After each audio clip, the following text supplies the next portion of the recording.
So we are joined from the beautiful city of Santa Clara, California, by Mike Todasco, AI expert there with the visiting fellow at San Diego State University, former director of innovation at PayPal. A list of accomplishments and resume that I'll put up against anybody. So we thank you so much for joining us. I got a room full here with me at Velma Jackson High School. We're recording this for all of our computer science engineering students in Madison County schools, including my friend Angela Jordan over at Shirley Simmons Middle and my man Willie Bates over at our Madison Career Technical Center. So, and also our YouTube channel. So again, thank you for taking some time and getting up early for us out there on the West Coast. Greg, it's a pleasure. I'm really looking forward to this. Now, before we talk about all the AI stuff that you do and are seeing, you have a background in finance. You went to the University of Illinois, Mhm. and your background is in accounting and finance. So you did not go to school to be an AI guy. So just give us a little background about your education and how you kind of pivoted into AI later in your career.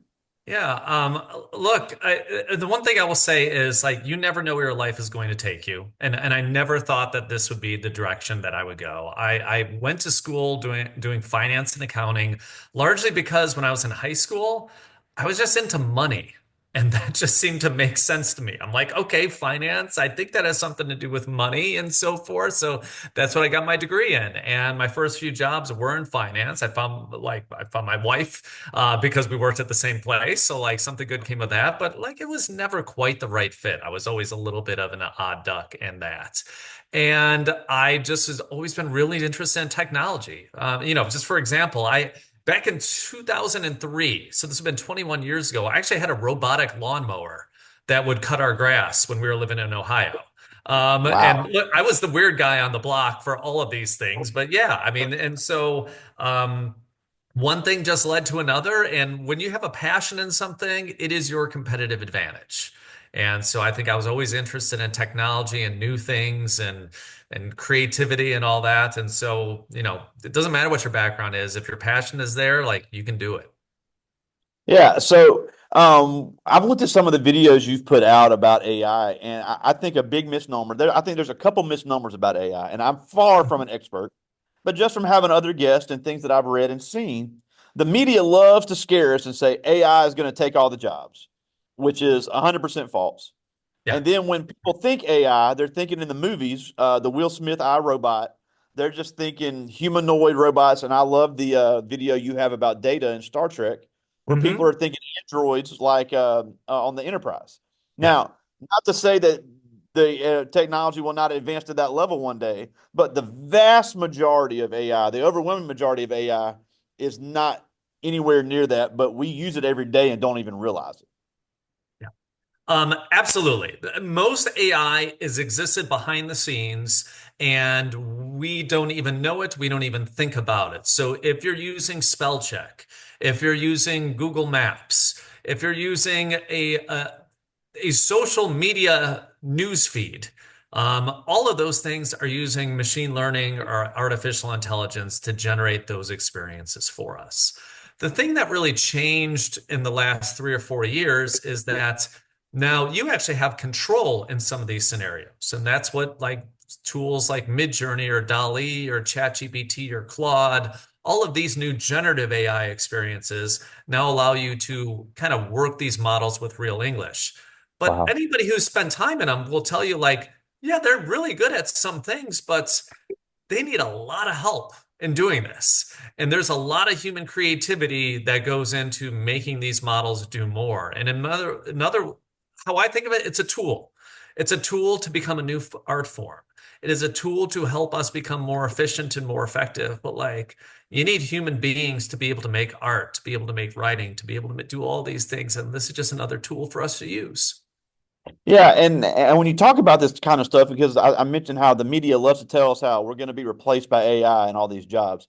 Now, that's not to say the skills for the jobs aren't going to change because they are, but the jobs aren't going anywhere. It's just you're going to have to learn new things. The days of our grandparents being able to go to places where there was no technology and work is over. Because we even look at places like McDonald's with the kiosk.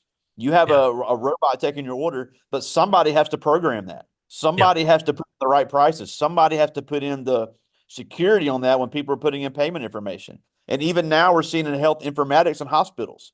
We have AI that diagnoses diseases, but somebody has to program that and tell the program what the symptoms what diseases have what symptoms. So it's not just learning it on its own. And then another thing here, we're in a rural area here in Mississippi, and we have a very large Nissan plant. We have a very large Amazon fulfillment center here, which has come recently, really helped our economy. And we have a lot of young people that say, I want to go work at these places. Mhm. Well, they do have a lot of robots there, but they have to have the skills to operate and program and work with those robots in order to be efficient, not only in manufacturing, but in customer service as well. Yeah. I mean, absolutely right, Greg. I always look to historical parallels to try and make sense of what's happening today. And if you go back to like the 1970s, when the ATM was introduced into the banking system, the thought was that bank teller jobs are just not going to exist anymore. Like, most of what bank tellers did was they counted money and they passed out money. That's the vast majority that they did. And oh my God, we have a machine that's doing that. And of course, what happened is we have more bank tellers today than we did in the past. What a bank teller's job is different. It's more about the relationship with the customer. It is more about all these other things. Many more bank branches opened up and they got smaller because you could have these ATMs making them more effective. But again, the world today actually has more tellers than we have in the past. And that's actually not been changing. And this has been a 50-year trend.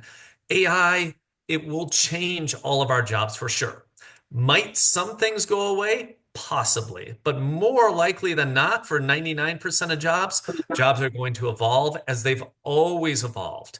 And the more that people can be up on these tools and understand how to use these tools, the more effective you're going to be, whether you're a bank teller or you're building cars or whatever it might be.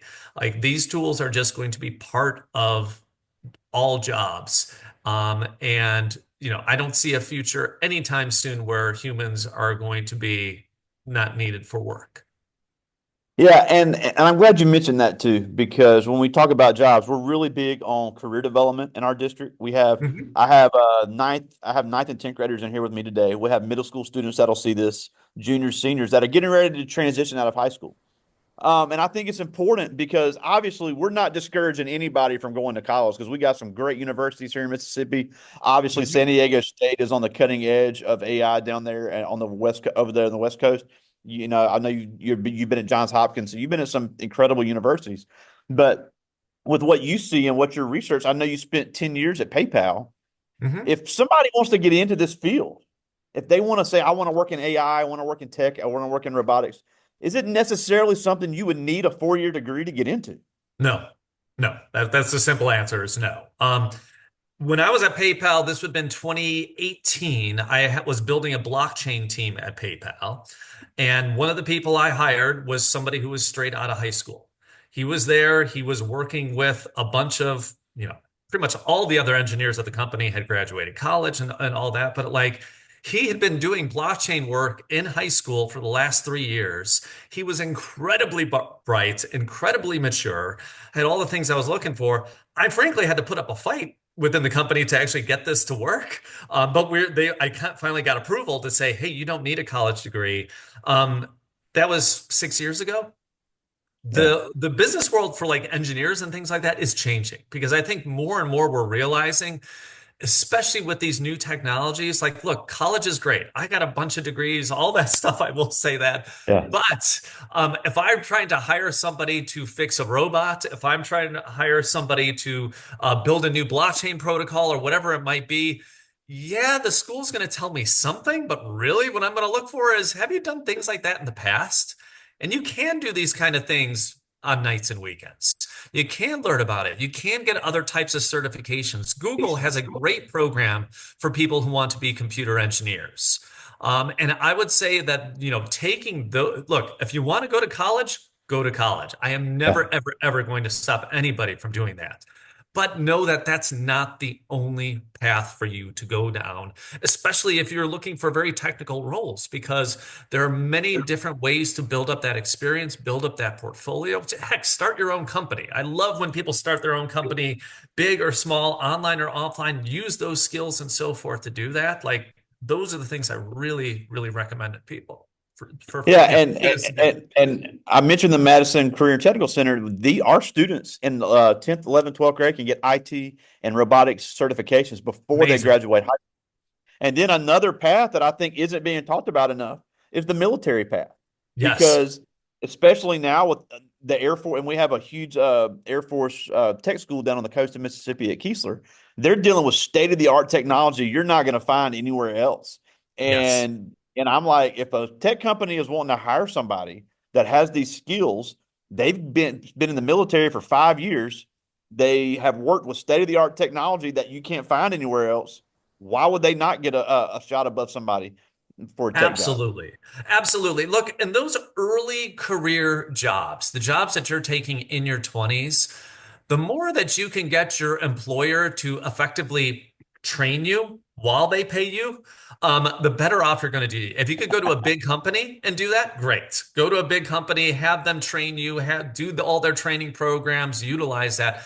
The military is a great place. You will learn so many skills. I mean, frankly, this is why so many employers try to hire military veterans, in technology and other spaces, because they've seen so much. They've seen these technologies, and they've also been in some very difficult situations, which make, having a server down or whatever it might be, seem pretty quaint, relatively speaking to that. So I Yeah, think there are so many skills that you can learn for those first jobs. Like really, when you're looking for whatever that first job is, look for the one that's not necessarily going to pay the most. Where can I learn the most? Because really, where you are going to, if you can set yourself up early, you're going to have the opportunity to make money and make lots of money if that's something you want in your life. That will come in your 30s and 40s and beyond. But set yourself up. absolutely.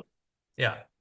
Now, and I know we've mentioned a few industries here, Hmm. um, but what are some industries that we might not think about really needing experts in AI and robotics that has really seen some changes here in the last few years? Because obviously we mentioned health informatics, which has just skyrocketed in the last decade. We need more tech people in hospitals now than we need doctors. And Yeah. and we when we mentioned manufacturing, but what are some other industries that we may not realize really needs professionals in this field? Look, I think the short answer is going to be all, because this is going to be something that is just going to change how we work and how we operate. I was fortunate enough to go to college at University of Illinois back in 1995. I had never used the internet. I never really even heard of the internet before I went to Yeah, school there.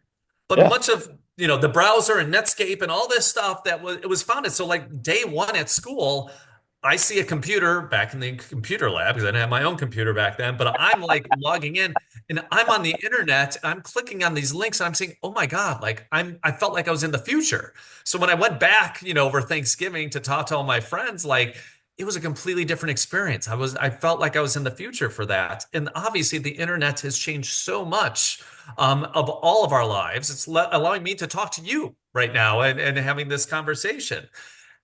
The thing is, AI is going to change so much more. And truly, I think the places that are going to be most impacted by AI and have the greatest benefits is actually not the big corporations. Because places like PayPal, places like Microsoft, or wherever, they have a bunch of machine learning and AI engineers already. They can afford that. The dry cleaner down the street, the local parish, the whatever you might have, they don't have a data scientist working there. They don't have machine learning engineers. They don't have any of these things that these tools bring to the forefront. So, what I would say, and that is like, it is going to change everything. And the more you know these tools, either at like kind of a root level or even just at a user level, you're going to be able to bring so much value into so many different spaces by being the expert in that. And again, how do you become the expert in that? Where the school allows, to be very clear with this, wherever it's allowed, you should be AI first. If you're yeah. looking to do things for the weekend, if you're looking to buy gifts for your family, start with ChatGPT. Start with some of these tools. Like literally, just like make these things your default in your life if you're not doing that already, because it is going to help you so much understand what they're capable of, what they're not capable of, and you're going to be able to apply these things, where allowed within school or in the work setting where frankly it's almost always going to be allowed there, and you're going to be able to help whoever it is that you're working for in whatever way you can. Yeah, and something I always say, if a place has an app, go ahead and download the app. I mean, the app may Yes. not be great, but go ahead and start getting used to using those things because I mean, you walk in a church, download our app. You walk in a hospital, download our app. You walk in a dang restaurant, scan this QR code to get our menu. So everything that we were used to is going to that digital type thing.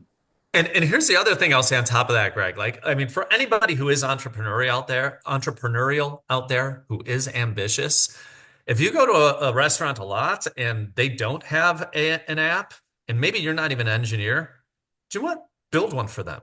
That's the thing. You can use these tools. Like you can use tools like Claude to, I am not an engineer. I'm an accountant, as we started off, but I've been able to build video games using these tools without really knowing anything about coding. And look, Wow. they're primitive, but these are the kind of tools I would have, or the kind of games I would have played like on Atari back in the day. And what we're doing on You're dating Atari yourself now on is that going one. to, it's going to become Nintendo, then Super Nintendo, and then, it's going to eventually evolve and become more and more. But the more that you can understand how to do this today, just do it. Like, again, if there's a restaurant or an ice cream place you love, they don't have an app, just say, hey, let me build that for you. And just try that. Say, like, do you want, I'll build this. Can I do it for $100 or do it for free if you love the place? Or say, hey, do you want, give me a bunch of ice cream for a month to do that. And like, this is how you learn to use these tools much better as well. Absolutely, and I'm telling you, it's amazing how dependent we come on those, but it's necessary. It really is. It's made things more convenient. It's made things more efficient. It's made things more secure. So it really Yeah. is the wave of the future. Now, I know we talked about entries into this field without the college degree, but I do want to talk about some of the things that some of these universities offer. I know you're doing a lot of great things down there at San Diego State, but here in Mississippi, the University of Mississippi just got a huge grant for their robotics program. Here at Jackson State was a big beneficiary of the HBCU grants, and they've started doing a lot of robotic and engineering learning. So, what are some things you're seeing coming out of these universities that are really getting ahead of the ball in these industries with robots and some of the things we may not even know about yet? So one of the things I will say, and this is true of the AI Center at San Diego State, and look, I think most universities have these types of AI centers. The one thing I will say is just get involved.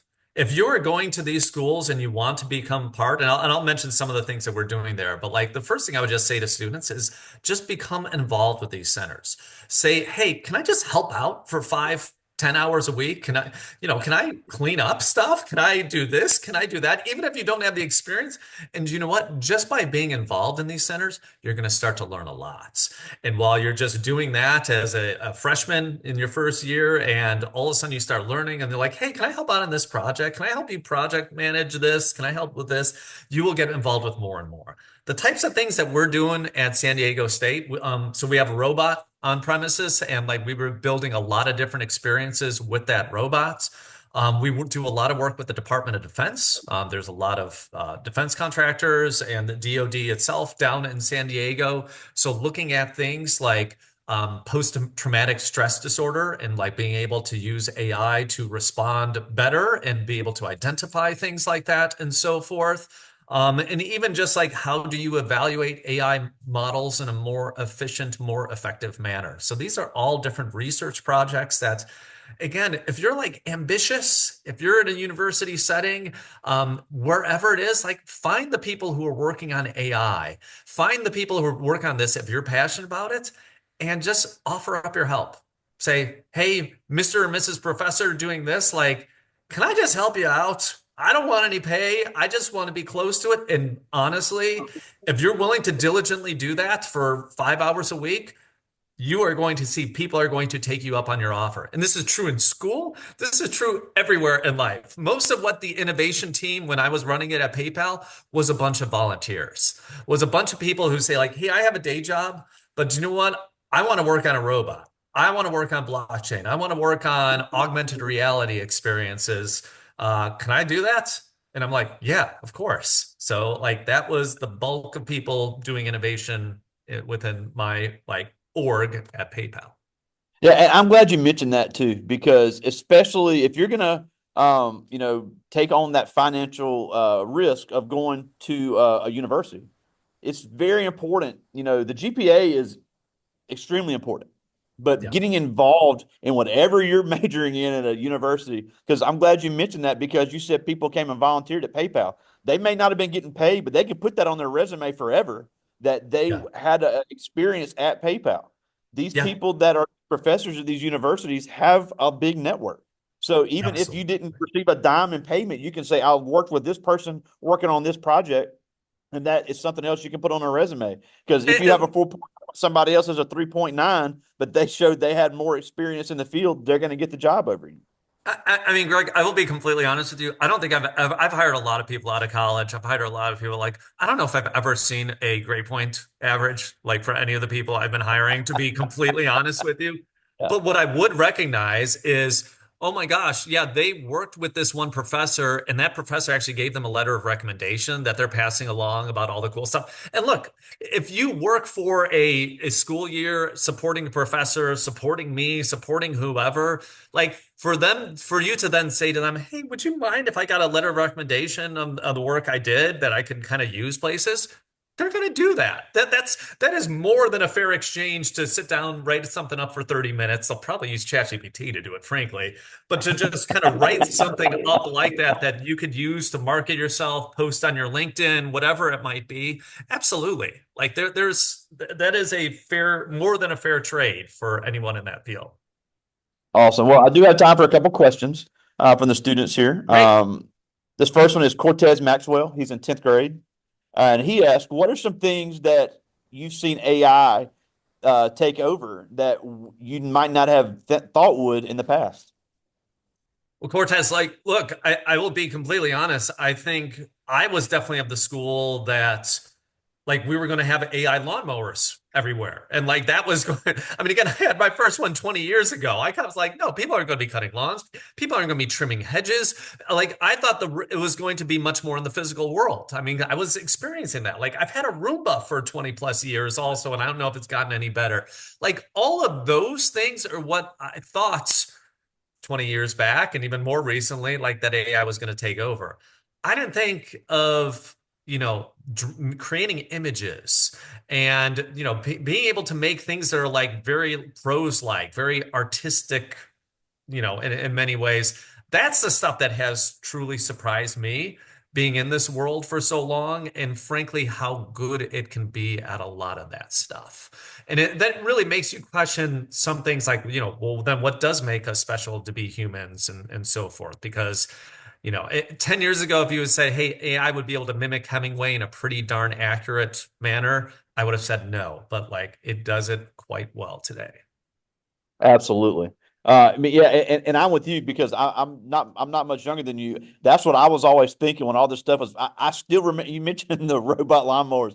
Remember, Honey, I Shrunk the Kids? They had the remote control lamower I back don't in remember 1980. that actually. I'm gonna have to go back and Yeah, watch that. and yeah. So in 1988, Rick Moranis, the character, had created a remote control lawnmower, and I'm with you. That's the kind of things I was thinking. But it's like you mentioned, it's more of the app algorithms. Yeah. Uh, we use Netflix every day. Netflix uses AI to determine what we want to watch next. Yes. So it really has been on more on that side. Not to say that we're probably going to eventually get to the point where we have the more robot lawn tools. But I'm with you. That's what I really thought as well. I thought those would be much more advanced, and the AI art and writing stuff would be much less advanced, ultimately. Yes, that's right. All right, this is Bryson Stevens. He's in 9th grade, and he Mhm. asked, "What do you enjoy most about your job?"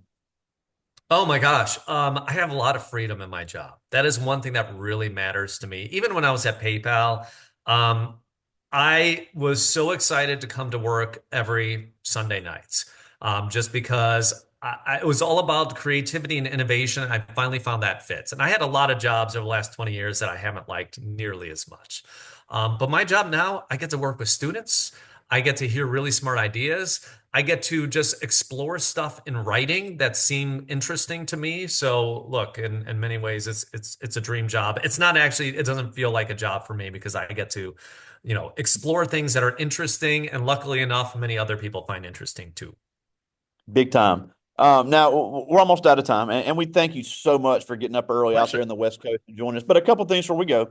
Um, First of all, you have some great videos on YouTube. So if somebody wants to see more of what you do, just tell us how to find you on YouTube because I've even learned a few things myself watching some of your lectures on there. Actually, I don't even know how to find me on YouTube. I think if you just type in my last name, Todasco, Todasco, you'll find it. Um, but yeah, there's a bunch of like YouTube shorts and things like that floating out there. I don't even know how to find it. Like, that's not a good answer. But yeah, just type in my last name. Hopefully, there aren't any other Todascos really in the world. So if you see something, it's probably going to be me or someone directly related to me. Yeah, and again, it'd be great to listen to while you're driving. I mean, none of them are very long, but really, really cool stuff. And it's really made me think about some things just in the last couple of days as I was getting ready for this. But Yeah. the last thing before we go, you said yourself when you were growing up, you had no idea that you would be in this field. You went to a great university to be an accountant, and yet here you are working in something completely different from that. So, as these kids are getting ready to transition into high school and start making decisions after their high school career, why should they really, really take serious and learn these AI and robot skills no matter what path they decide to take? Look, because it would be like in 1998 and saying, do I really need to know the internet? Or do I really need to understand that? Well, like, yeah, everything is going in that direction. So like that's the thing, and this is going to even be more so. But like ultimately, look, if I were to give one tip to folks is they're like looking to do college and looking to like, I don't know what I'm going to do or whatever, or even just what classes to take in high school. Um, Here's the thing I'll tell you, whether it's finding a teacher or finding a boss, um, follow the great teachers, follow the great bosses. The fact that Greg does this says a lot about about you, Greg, and like what you do Oh, as a no. teacher, I'm sure. Well, it's not about me. It's just about getting the information out there because I'm not an expert in this. Well, no, but the fact that you're doing this says that you're a good teacher. And like, look, these are Well, the I teachers you appreciate want it. to have teach you in your life. So like I would take, it's great if like, hey, a subject seems interesting, but I don't know about that teacher versus I don't know about that subject, but that teacher's amazing. Go with the other one. The amazing teacher, the amazing boss as well in your life. Like those are the people that are going to magnify you, that enable you to do more, to help you, especially early in your, as you've kind of finish off school, early in your career, that's when it's going to really matter the most. Absolutely. Well, again, we thank you so much for taking some time for us. You said a mouthful in just 30 minutes. So I got a lot out of this. I learned a lot. But again, Mike Tedasco, all the way from Santa Clara, California. We hope you have a Merry Christmas and a Happy New Year, Thank and we you. will definitely do this again. Thank you. I will happy to do this anytime. And anybody, I love to help out with the students. Best of luck to all of you, and want to again talk soon. All right. Thank you so much. You have a great day. All right. Take care, everyone. See ya.